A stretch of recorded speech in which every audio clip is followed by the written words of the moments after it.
Lintas benua kembali ke hadapan Anda.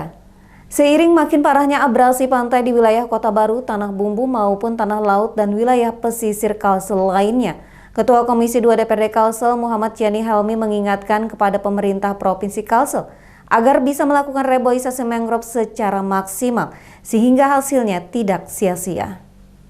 PUPR yang sudah memikirkan kegiatan habis pada terus oleh air laut lagi. Sementara kita penanaman mangrove ini kan kita inginkan masif. Wakil Ketua Komisi 2 DPRD Provinsi Kalimantan Selatan, Muhammad Yani Helmi mengingatkan kepada pemerintah Provinsi Kalsel agar bisa melakukan reboisasi mangrove di wilayah pesisir secara maksimal. Pasalnya sejauh ini abrasi pantai yang terjadi di sejumlah wilayah pesisir pantai di Kalimantan Selatan sudah semakin parah. Sebagai contoh, di wilayah Kabupaten Tanah Bumbu, bahkan air laut sudah masuk ke daratan sepanjang 8 km.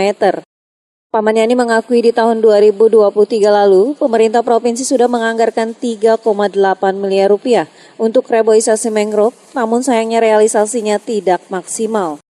Oleh karena itu, Paman Yani meminta agar permasalahan lingkungan hidup dilakukan secara serius dan betul-betul terkoordinir dengan baik antara pemerintah provinsi, kabupaten, dan pusat.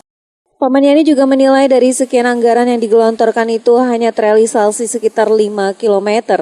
Hal itu masih jauh kalau dibandingkan dengan panjang pesisir pantai dari ujung Kota Baru, Tanah Bumbu, Tanah Laut sampai Kabupaten Banjar. Sehingga anggaran digelontorkan terkesan percuma. Itu reboisasi untuk hutan mangrove kita, tapi kayaknya tidak maksimal. Nah, tadi saya ingatkan di rapat ini bahwa tolong kalaupun memang hari ini kita serius menangani lingkungan hidup, harusnya benar-benar terkoordinasi dengan baik antara pemerintah daerah kabupaten, apakah juga pemerintah pusat. Karena kalau dikerjakan sendiri tidak akan mampu, ya.